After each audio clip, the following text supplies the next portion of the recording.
Не е храброст да подпишуваш се што ќе ти стават на маса, туку да ги штитиш интересите на својот народ и својата држава.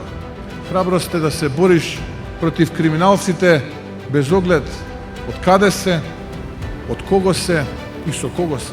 Храброст е да се бориш за повисок стандард, повеќе пари за народот, повеќе услови за здравство, поквалитетно образование. А нашите луѓе не сакаат премногу. Тоа се мирни, честни, честити луѓе, кои што буквално сакаат парче внимание и грижа која што ја заслужуваат.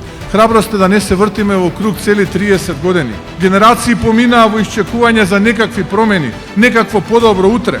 Ние бевме генерација која сонуваше за отворена Европа, за Рим, за Париз, за Лондон, а добивме нови зидови, нови разочарувања. И затоа е тој разбирлив отпор кон се што е политика во земјата. Затоа што многумина разочара. Но мора јасно да ја гледате сликата и ќе видите дека не се сите исти. Затоа велиме, создадете нова иднина. Иднина со нови победи што мора да ги извојуваме. Создади нова иднина. Промени, проекти, победи. Заокружи 7.